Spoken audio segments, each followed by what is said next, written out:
Salut, salut à tous et bienvenue dans cet épisode sur Vénus en Vierge. Et donc, comme pour tous les épisodes, il faut toujours se référer au maître du signe. Donc ici, non seulement Vénus, n'est pas dans son signe, mais elle est en chute brutale dans le signe de la Vierge. Bon, j'exagère. Et donc, il faut toujours se référer à Mercure, qui est le seul et unique maître du signe de la Vierge.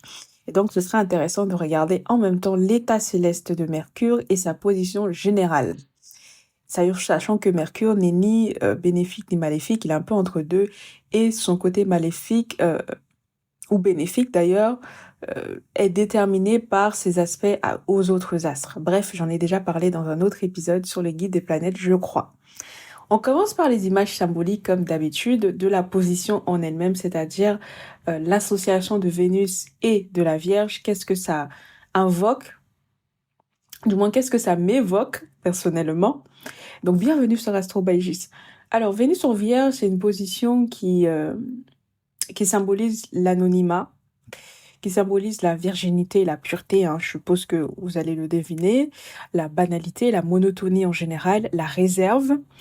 Et Vénus en Vierge, c'est la soustraction, la division même, hein, et la botanique, les sciences naturelles et la physique. Aussi, l'image de Vénus en Vierge, c'est l'image d'un domestique, l'image d'un soin qu'on apporte à quelqu'un d'autre, l'image de l'employé et de l'aide, si vous voulez, l'aide des ménagères, mais plus généralement du servant, en fait, si on doit vraiment le prendre au sens large. Et donc, le caractère qu'on peut attribuer à Vénus en Vierge, de manière symbolique, encore une fois, c'est l'amabilité, c'est la pudeur, c'est la serviabilité et c'est la réserve. Et la prudence aussi, je dirais même. Et aussi, donc les verbes qu'on peut associer à Vénus en Vierge, c'est désinfecter, nettoyer, enfin vous connaissez quoi. Astiquer, disséquer, discriminer aussi, évidemment.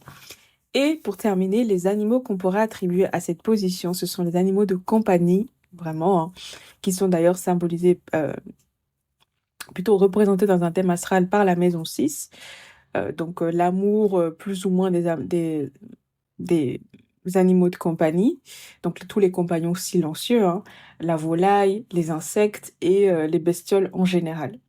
Donc bref, ça c'est vraiment pour la symbolique pure et large de Vénus en Vierge. Il y en a certainement d'autres, mais ce sont celles qui me viennent à l'esprit et ce sont celles que j'ai notées.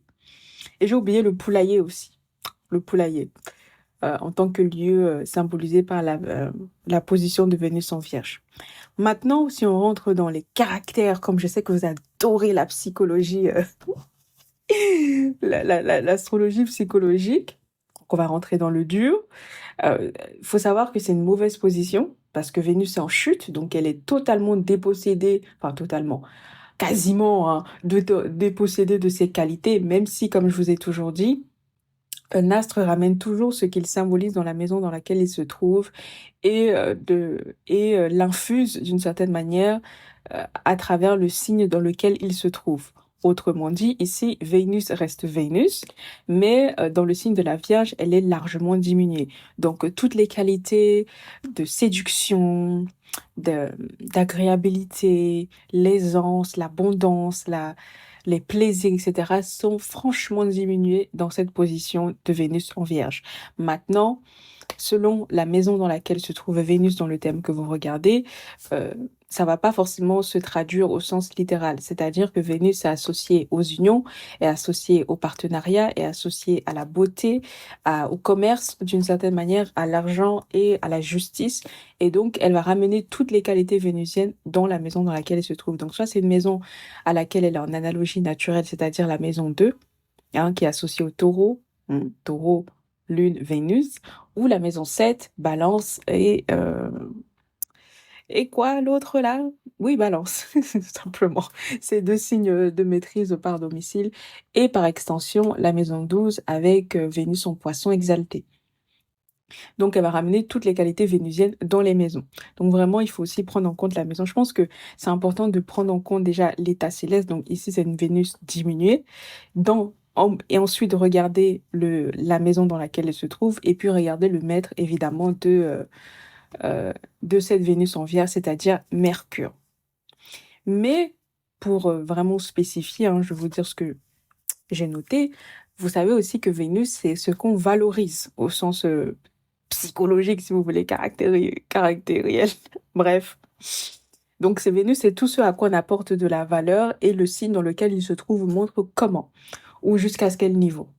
Et donc, ici, bah, on aime les petits animaux, on aime les petites choses. En général, on aime peut-être travailler avec ses mains, on aime la finesse. Sincèrement, je pense, on aime la parcimonie, on apprécie l'épargne, on apprécie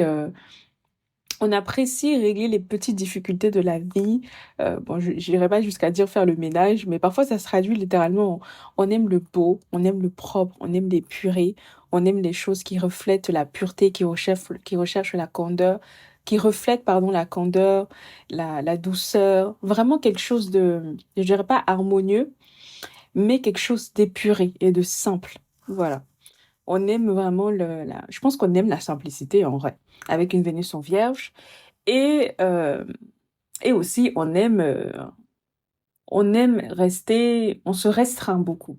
Je pense que Vénus en Vierge, c'est une position qui incarne la privation et le fait de savoir se contenter du minimum qu'on nous donne. C'est-à-dire, c'est pas très ambitieux, c'est pas très rêveur comme la Vénus en Poisson, c'est pas magnétique, c'est vraiment, on se contente du peu qu'on a. Par exemple, on essaye de faire le mieux avec ce qu'on a, c'est-à-dire peut-être que c'est un peu farfelu comme exemple, mais la Vénus en Poisson, euh, elle va rêver, elle va beaucoup changer, par exemple, son apparence. Hein, si on prend vraiment Vénus au sens littéral de la beauté, elle va changer de coiffure, changer de parfum, changer sa manière de s'habiller, changer de maquillage, etc. Alors que la Vénus en Vierge, elle va se contenter d'acheter des petits produits, des petites choses, d'avoir la routine la plus simple, si jamais elle s'intéresse à sa beauté physique. Et elle ne va pas forcément chercher à, euh, à sublimer ou plutôt à fasciner par son apparence. Voilà, elle va vraiment faire le simple. Elle va se contenter d'avoir l'air propre, si on peut dire ça aussi. Et elle va plus être dans le soin, par exemple, de sa peau. Hein. Ça peut arriver que Vénus en Poisson, par exemple, qui va vraiment avoir le sérum, le gommage, la crème éclat, la crème enluminatrice et la crème teintée, la bébé crème. Tout, elle va avoir toutes sortes de choses. Tous les artifices qui permettent d'agrémenter sa féminité et de vraiment la sublimer. La Vénus en Vierge, elle va se contenter de manière plus ou moins assumée de faire le minimum syndical. Voilà. Alors là, c'est vraiment une image vraiment basique, c'est-à-dire euh, sans aspect qui le contredisent ou contrebalance. Évidemment, bon, c'est difficile d'être taureau quand on a Vénus en Vierge. C'est quasiment impossible d'ailleurs. Mais on peut être balance, par exemple. On peut être balance et là, c'est autre chose, par exemple. Vous voyez? Donc, vraiment, moi, je vous donne juste l'approche la plus simpliste possible de cette position. N'hésitez pas à faire les liens avec le thème que vous avez devant les yeux ou le thème auquel vous pensez. Alors en amour, Vénus en Vierge aussi, pareil. Alors c'est une position qui est défavorable en soi, quand je vous dis, dans tout ce qui concerne les aspects vénusiens, purs, que je vous ai cité un peu plus tôt, à la sensualité, etc. On n'est pas très sensuel, hein, Vénus en Vierge. Hein. Vraiment, on se contente de faire les choses, quoi.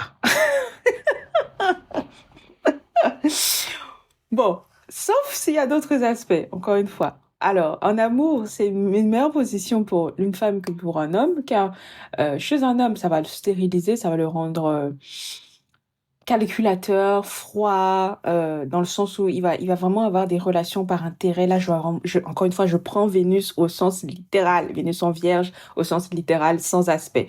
C'est vraiment quelqu'un qui va être calculateur, qui va pas être démonstratif, qui ne va pas être sensuel, qui ne va pas euh, vraiment trop s'intéresser à autrui. Il va vraiment c'est presque une position de survie dans sa dire qu'on se met en couple pour survivre, pour avoir les papiers, pour les mariages blancs. euh, Comment dire ça? On se met en couple avec quelqu'un par charité aussi, parce qu'on peut avoir un partenaire ou une personne à l'image hein, de la symbolique de la Vierge, quelqu'un qui est en dessous de soi ou quelqu'un qui est pauvre, tout simplement, hein, on peut le dire comme ça, pour être tout à fait brute, qui est en dessous de son niveau social, qui ne sait pas très bien s'exprimer.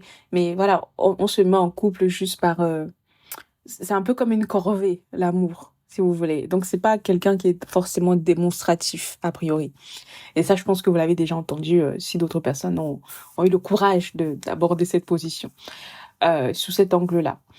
Mais chez une femme, par contre, ça accorde beaucoup de pudeur et beaucoup de fidélité. C'est des gens qui, je pense, hein, parce que personnellement, je connais beaucoup de Vénus en Vierge, mais ils sont scorpions, très sensuels, très sexy. Donc, c'est vrai que dans mon imaginaire, c'est un peu plus compliqué d'imaginer Vénus en Vierge, mais je pense que ça doit être quelqu'un qui doit vraiment ne pas détester les femmes qui sont sexy, qui mettent en avant leurs attributs féminins, qui savent attirer l'attention sur elles, etc. On a vraiment être quelqu'un de pudique, un peu d'effacé et qui supporte pas d'avoir des femmes qui ont l'air, entre guillemets, superficielles parce qu'elles prennent beaucoup soin de leur apparence et qu'elles attirent le regard des gens. Euh, Qu'est-ce que je pourrais vous dire d'autre? Vénus en Vierge, c'est aussi une position qui dispose à la soumission hein, à quelqu'un. Donc, ça peut être la soumission. Ça peut être la soumission sous tous les angles de la vie, notamment les angles sexuels. Ah, je déteste parler de sexe sur YouTube comme ça, mais voilà, tout ce qui est SM, BDSM, dominatrice, voilà, tous les trucs là. Tous les trucs sur les sites bizarres. En tout cas, Vénus en Vierge. Est-ce que vous avez déjà... Non, dites-moi dans les commentaires, vous n'allez pas le dire, sauf si vous avez des pseudos. Est-ce que vous avez déjà fait l'amour avec un homme ou avec une femme qui a Vénus en Vierge, genre dominante, super vierge et tout? C'est le feu, hein? Oh, Jesus! Bon, j'ai trop parlé, comme d'habitude. Euh, mais voilà, je pense qu'il y a, il y a un peu un côté, je pense que dans le sexe, il y a le côté dominant-dominé. C'est soit c'est la meuf qui se soumet, si c'est une femme, c'est elle, ou soit c'est elle qui va dominer autrui. Mais vraiment, je pense qu'il doit avoir ce rapport, surtout si Vénus est en maison 8. Oh là là, il doit avoir ce rapport dominant-dominé, en fait. Je vois le truc. Bref, et je m'arrête là. On va rentrer dans les choses beaucoup plus simples. Vénus en Vierge, c'est aussi une position qui incline des personnes à savoir avouer quand elles font des erreurs, surtout si Vénus n'est pas trop mal aspectée, car ça peut être aussi le contraire, hein. Euh, ou alors, c'est aussi quelqu'un qui, je pense, qui doit aimer la structure, que doit aimer les hiérarchies, pardon, qui doit aimer l'ordre, qui doit savoir où elle va. Je pense que c'est le genre de personne qui se met en couple ou qui rencontre, dès qu'elle rencontre quelqu'un, elle lui dit tout de suite, hey, moi je veux me marier, je veux 5 enfants, je veux avoir une maison avec 3 chambres, une chambre qui donne sur la cuisine et un jardin, une piscine de 17 centimètres. Enfin, elle a déjà son truc calculé dans sa tête et en fait, si toi, t'es pas capable de dire oui tout de suite, tu te dégages. C'est un peu comme les Vénus en balance, les gens qui planifient leur vie là, genre 20 ans plus tôt. Non, j'exagère. Mais je pense que c'est une position qui incline aussi au célibat très longtemps. Ou alors on se met un peu en couple par défaut. C'est-à-dire qu'on n'est jamais vraiment satisfait. Si on prend vraiment au sens pur de l'amour, je pense qu'on n'est jamais vraiment satisfait du partenaire qu'on a, en fait. C'est soit c'est quelqu'un qui est trop quelque chose ou pas assez quelque chose. J'ai l'impression que ça donne ça. Surtout si les Vénus, en plus d'être en chute, est encore mal aspecté. En fait, c'est vraiment, surtout s'il y a Saturne, oh, s'il y a Saturne qui passe par là, c'est chaud. Parce que Saturne, vraiment le principe de solitude, quoi, forcé parfois. Anyway, et donc, je pense que oui, il doit y avoir beaucoup de célibat. Après, je pense que, ou alors, voilà, l'amour, c'est pas très, on n'est pas très ambitieux. Tu sais, je pense qu'on va pas forcément se battre ou viser, entre guillemets, les personnes qui nous plaisent réellement.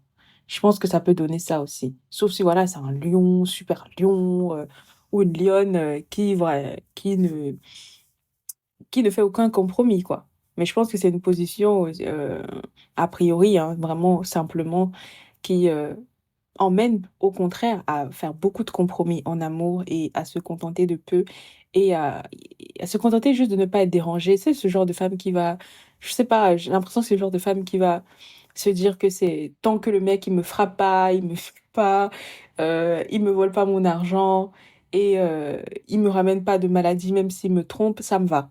En fait, je pense que ça doit être ça. Dites-moi ce que vous en pensez, hein, parce que peut-être que j'exagère, peut-être que je vais un peu trop loin, mais vous savez que dans les épisodes, j'exagère souvent. Donc, c'est vrai que quand vous prenez les choses personnellement, ça me surprend toujours. Mais j'essaye d'exagérer au maximum et parfois j'ai raison, tant mieux. Pour certains d'entre vous, et je ne vise que certains, parce que voilà, j'ai le thème de personne en réalité devant les yeux. Aussi, je pense que pour des personnes célèbres, on doit avoir beaucoup de polémiques. Euh, ouais, on doit être sujet de polémique ou être souvent dans les magazines People, les magazines de ragots, euh, et pas toujours sous le meilleur jour. Alors, je pense aussi pour terminer, ouais, on rentre vraiment vers la fin là, que cette opposition, vu que si on prend Vénus, encore une fois, vous savez que Vénus, c'est l'argent qu'on gagne, l'argent du travail. Et donc Vénus en Vierge, c'est une personne qui peut littéralement travailler dans le domaine de la beauté, mais être commerciale plutôt. C'est-à-dire des personnes qui vont, par exemple, faire des ventes privées, qui vont être esthéticiennes, prothésistes ongulaires, gérantes de spa, masseuses, ou alors les personnes qui vont créer ou travailler sur des plateformes qui justement hébergent des professionnels et qui leur font de la publicité tout simplement. Oui, je pense aussi dans la pub pour la beauté. Ça c'est très mercurien ça comme métier. Et, euh, et voilà, surtout si Vénus est de près ou de loin liée à la maison 6 ou au maître de la maison 6, etc., voire la maison 2. Et plus précisément en ce qui concerne l'argent, je pense qu'avec Vénus en Vierge, vu que le signe de la Vierge, c'est le signe de Mercure, donc la rapidité et l'agilité, et aussi la circulation, euh, je pense qu'on ne doit pas... vu que après, la Vierge, c'est la réserve, c'est le minimum. Donc je pense qu'on ne doit pas gagner... on ne doit pas péter de thunes, hein. Mais je pense que l'argent ne doit pas être trop compliqué à gagner. Mais je pense, j'imagine plus des petites sommes, mais qui sont faciles à gagner et de manière récurrente et régulière. Et, euh, vraiment, on n'est pas très ambitieux, je pense, financièrement. Comme je vous dis, c'est vraiment l'image de quelqu'un qui se contente de ce qu'il a, de ce qu'on lui donne et qui ne va pas forcément chercher plus loin. Euh, sauf si son thème l'indique. Et, euh, et aussi, on est très économe, voire trop économe. Et on a vraiment, je pense qu'on a la culture du manque. Voilà, on vit dans le manque constant d'argent, je pense. Surtout si le thème l'indique, je l'ai beaucoup vu ça aussi. Parce qu'il se fut un temps, j'aidais des gens à se redresser financièrement. Bon, j'ai fait pendant très peu de temps, hein, mais je demandais toujours leur thème astro. Et c'est vrai que quand j'ai consulté les thèmes, il y a beaucoup de vierges, plutôt pas quand je dis vierge, c'est au sens large, hein, mais c'est-à-dire personnes qui ont beaucoup d'astres en vierge, euh, ou alors qui ont la maison 6 dominante, etc. Ou la vierge, de toute façon, la vierge en maison 2, hein, c'est des personnes qui n'ont pas l'esprit d'abondance, comme on dit couramment. Ouais, je déteste ces expressions-là, le truc. Ils n'ont pas ce truc magnétique de l'argent ou c'est- c'est- voilà, on a peu. En fait, on est toujours dans le manque, on a toujours l'impression on en a pas assez. Et parfois, on peut littéralement ne pas avoir accès d'argent, hein. C'est aussi ça, symboliquement, que peut représenter une Vénus en Vierge, sans vouloir me répéter. Et, euh, et voilà, si vous voulez, je pense que, surtout pour les ascendants vierges, l'argent, c'est quelque chose auquel on réfléchit énormément, on y accorde beaucoup d'intérêt, surtout si Vénus est en maison 2. Et on n'économise pas par projet, mais pour être prévoyant, par manque d'argent, par peur de manquer. Voilà, c'est ça que j'essaye de dire. Et aussi d'une autre manière, je pense qu'on peut exercer une profession commerciale, clairement, des commerces alimentaires, où on vend des produits de base, ou alors être une personne qui manie l'argent au quotidien et qui a un poste de confiance. Voilà ce qui me vient à l'esprit pour Vénus en Vierge. Je pense qu'il y a d'autres choses que je pourrais rajouter.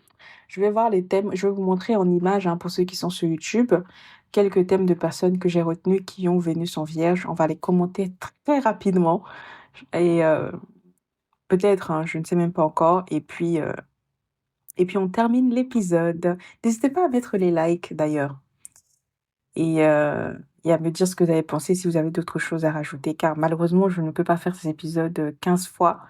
Et c'est vrai que quand j'oublie quelque chose qui me revient des semaines plus tard, ça me perturbe toujours. Euh, donc voilà, n'hésitez pas à l'écrire comme ça, à vous partager aux autres de la chaîne. Ok, salut à tous. Donc, bienvenue dans cette deuxième partie sur Vénus en Vierge. Ici, waouh, c'est la troisième fois que je l'enregistre. J'avais commencé, mais apparemment, je n'avais pas enregistré, hein. Les soucis. Alors, Vénus en Vierge ici, chez Roger Federer. Décidément, je vais pas écorcher son nom, désolé s'il y a des fans de tennis qui m'écoutent. Qui est un grand champion à l'image de son soleil en lion, le champion, et qui a ascendant vierge avec Vénus conjointe à son ascendant. Donc il a Vénus en chute et il est champion de tennis. Intéressant, hein? Euh, Sachant que le tennis, je pense que le tennis, ça relève de la maison. Laissez-moi réfléchir, parce que j'ai jamais pensé, je pense pas forcément au sport comme ça. Mais attendez, hmm, je dirais le sport de haut niveau, c'est la maison 9, ça c'est sur les athlètes. Donc je pense que il est érigé à ce niveau-là. Maintenant, le tennis en particulier, ce serait intéressant. Ce serait aussi la maison 9, pourquoi pas. Les sports qui se pratiquent à deux, les signes des Gémeaux, Mars-Mercure, oui, parce que la vitesse joue énormément. Vous savez que la vitesse, c'est Mercure, et associé à Mars, c'est la force et la vitesse. Donc, je pense qu'il a besoin des deux. Et qu'est-ce qu'il a dans son thème qu'il indique? Il a Mars en chute et il a Mercure en Lion. Hmm, ok. Ouais, il a le maître de la maison 9 en chute. Ok. Vénus.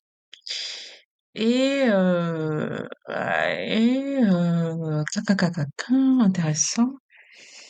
Et il a ouh, ok. Bah, ok. Alors, il a les maîtres de la maison 9, donc le premier maître Vénus qui est en chute, et il a la Lune, deuxième maître de la maison 9 qui est en exil, pardon, qui est en chute aussi.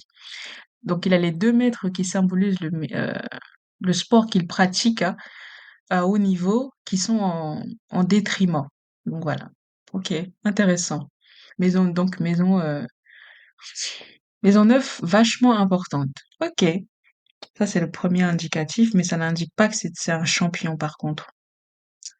Les champions, les récompenses et tout ça, c'est la maison 9.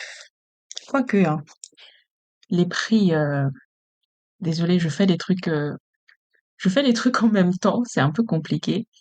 Les trophées, je pense que c'est la maison 5. Si je me trompe pas de souvenir, hein, je me souviens pas de tout, désolé. Les trophées, bon, on fera ça une autre fois, mais ce sera intéressant, hein, les champions. Regardez les thèmes des champions d'une discipline, hein, que ce soit lui ou les Williams ou comment il s'appelle l'autre là qui est très célèbre en ce moment, Federer et oh il a un autre, il est pas espagnol plutôt, j'ai oublié. Anyway, on reviendra je pense dessus. Je fais toujours des promesses. Alors, vous avez Blake Lively qui est une actrice oula, lapsus, qui est une actrice américaine qui a joué dans Gossip Girl le rôle de Serena Van der Woodsen. Pour les jeunes de moins de 35 ans, vous savez très bien de quoi je parle, faites pas semblant. Donc Serena, elle a joué le rôle d'une hit girl très séductrice qui s'habille super bien, qui est riche aussi, hein. Je pense que ça aide. Qui vit dans le Upper East Side. Ah, comment j'ai rêvé de vivre dans le Upper East Side quand j'étais jeune. Et j'ai bien l'intention d'aller le découvrir un de ces jours via Airbnb. Ce sera moins cher que d'y vivre. Euh, Pourquoi pas, hein, avec Airbnb, on peut faire tellement de choses. Et je fais pas de placement de produit de Airbnb, pardon, ils me payent pas. Je le disais juste comme ça, spontanément. Alors, elle est très vénusienne, hein. C'est vrai que je me suis toujours dit qu'elle était. Effectivement, elle a le soleil conjoint à Vénus, hein, qui en fait une dominante. Plutôt, elle a Vénus. Oui, c'est comme ça. Elle est plutonienne, hein, avec Pluton là sur la cuspide de sa maison 4. Et beaucoup, très mercurienne aussi, hein. Elle a un, 2, 3, 4, 5 astres en vierge. Donc, vraiment, on peut dire un stellium en vierge. Surtout les astres très personnels comme ça.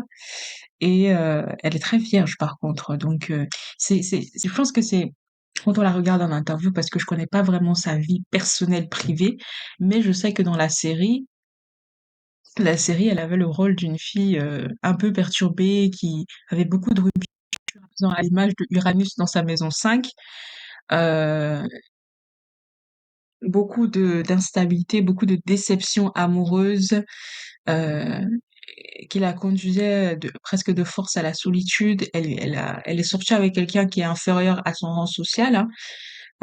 On a Vénus, je dis l'image symbolique de Vénus en maison vierge, c'est s'unir à quelqu'un avoir un conjoint qui est inférieur à soi. Et d'ailleurs, dans la vie amoureuse, son mari, c'est pas un super grand acteur comparé à la carrière à laquelle elle l'est promise. Mais moi, je pense qu'elle est toujours, certains disent qu'elle n'est plus, mais elle est toujours aussi sublime, même après, quoi, 4 enfants.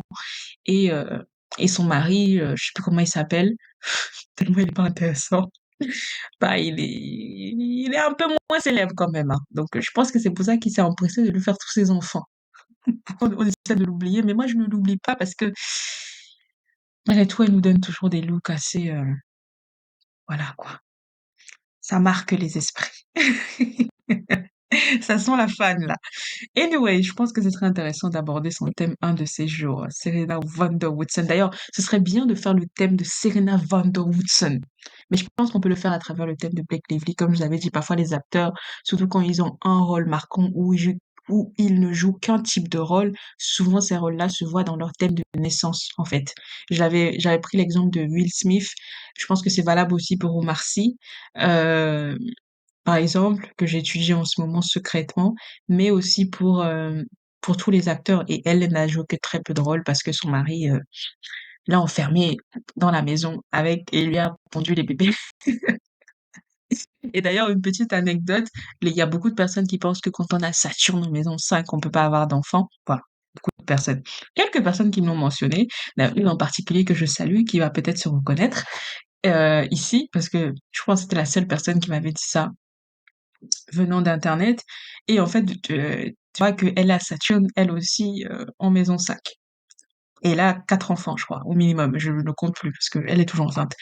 Anyway, ensuite vous avez Megan Good. Voilà. C'est pour ça que j'avais fait le lapsus pour afro-américaine, parce que Megan Good, c'est une actrice bombastique afro-américaine. Allez, ça sent la fan là. Oh là là, l'enthousiasme. Alors, je la connais pas personnellement, mais quel sex appeal, my God. Ouh, ouh, elle m'a presque fait douter de mon orientation sexuelle, pour vous dire. Et moi, je suis une hétéro incorruptible. Bref. Megan Good, c'est une actrice somptueuse qui a une réputation un peu sulfureuse dans la communauté afro-américaine, parce elle a vraiment, elle dégage quelque chose de très sexy, de très, je pense que l'image de la frigidité là, je pense pas que ça la concerne, hein, Je pense qu'elle doit être un peu trop même dans le sexe. Parce qu'elle a le maître de sa maison 8 en chute, Mars ici, que vous voyez, elle est lion, mais elle est lion, ouais. Oui, oui, elle est bien lion. Et elle a le maître de sa maison 8 qui est du coup Mars, qui est en cancer. Mhm, mhm, mhm. Par contre, elle a le soleil dignifié en maison 12, mais je pense que c'est quelqu'un qui doit pas beaucoup. Elle doit pas faire toutes les choses que les gens imaginent qu'elle fait, hein, assez régulièrement, hein. Elle doit avoir des troubles à ce niveau-là, d'ailleurs. Oh my God, oh moi non, oh non, non, je viens de voir un truc là, ça me plaît pas du tout. Mais je veux pas en parler publiquement. En tout cas, je pense que ce sera très intéressant de faire le thème de Megan Good du côté des membres, mais j'arrête de faire des promesses quand ce sera, quand je vais le faire, de toute façon, vous verrez la vidéo. Quand vous affichez la chaîne, vous voyez les vidéos que j'ai fait pour les membres, et quand vous rejoignez, vous pourrez regarder, quand vous vous abonnez. Voilà, mais je pense que son thème est intéressant parce que là, je viens de voir quelque chose qui me perturbe. Et j'ai lu un de ses livres, donc je la connais un peu personnellement, même si bon, c'est un livre, hein, c'est aussi très marketing.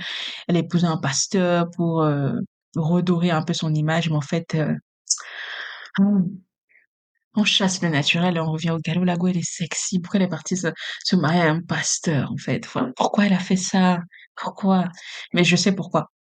Je sais pourquoi, et je sais pourquoi. C'est tout ce que je dirais. Voilà, mais je vous partagerai en temps et en heure. Et enfin, vous avez Sarah Bernard. Ouais, son thème. Ah, vous avez Guido Maupassant aussi, qui est un écrivain, pareil, qui est très vénusien. Voilà, c'est un écrivain. Il a Vénus et Jupiter en chute ou en détriment euh, dans son thème. Intéressant. Intéressant pour Guido Maupassant. Qui connaît un peu la vie de Guido Maupassant? Moi, je la connais pas.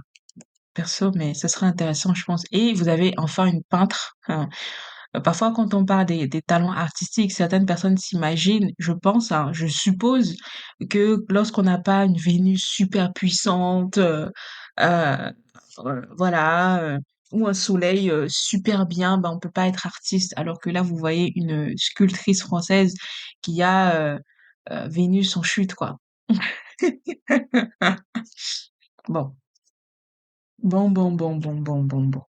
Donc, ça ne veut pas toujours, tout n'est pas figé et parfois, justement, les positions en exil comme ça, ou les positions débiles comme ça indique le contraire de ce que ça devrait indiquer. C'est-à-dire que parfois, ça met en relief, justement, les qualités, ou plutôt les symboles des astres en question, en fait.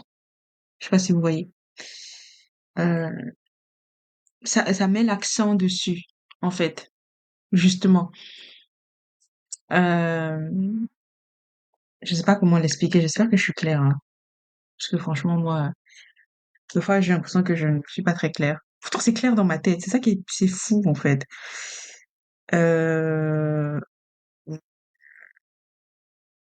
c'est ça qui est fou. Qu'est-ce que je pourrais vous dire d'autre sur, sur Sarah Bernard? Je connais pas sa vie, mais je pense que ça serait intéressant.